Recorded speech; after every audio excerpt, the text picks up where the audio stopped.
நம்ம ரேவதி எவ்வளோ சொல்லியுமே நம்ம அதாவது இலக்கியா சொல்லியும் கேட்காம அவங்க பாட்டுக்கு கிளம்பி நேராக வந்து போதுன்னா இப்போ எஸ்எஸ்கேவோட ஆஃபீஸ்க்கே வந்து போதுன்னா போக ஆரம்பிச்சுறாங்க.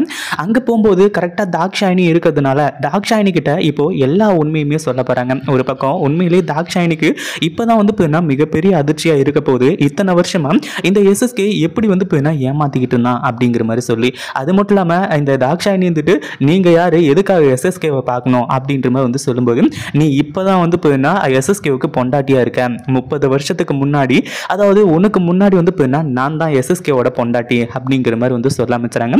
இதை கேட்டதும் தாக்ஷாயினிக்கு சரியான அதிர்ச்சி. என்ன சொல்லிட்டு இருக்க, என்ன உளறிட்டு இருக்க அப்படின்ற மாதிரி கேட்கும்போது, உன் புருஷனையே கூப்பிட்டு கேளு, நான் யாரு என்ன ஏது அப்படிங்கிறது தெரியும். அதே மாதிரி என்னோட மகன் இப்போ 30 வயசுக்கு மேல ஆகுது, அவனை கூட்டிட்டு வந்தா எல்லாமே வந்து உங்களுக்கு புரிய வந்துடும். அதாவது எஸ்எஸ்கே என்ன கல்யாணம் பண்ணிக்கிறேன் அப்படின்ற மாதிரி ஏமாத்தி எனக்கு குழந்தைய கொடுத்துட்டு போயிட்டான். அதுக்கப்புறம் அதாவது உன்னால தான் வந்து அவன் உன்னோட பணம் சொத்து இது எல்லாத்துக்குமே ஆசைப்பட்டு தான் உன்னை கல்யாணம் பண்ணிக்கிட்டான் அப்படின்ற மாதிரி உண்மை எல்லாத்தையுமே சொல்லும்போது இந்த தாக்ஷாயினி சரியான அதிர்ச்சியில் வந்து இருந்துட்டு இருக்காங்க. இந்த வீடியோ பிடிச்சிருந்தா லைக் பண்ணுங்க, ஷேர் பண்ணுங்க. இப்பதான் நம்ம சேனலுக்கு ஃபர்ஸ்ட்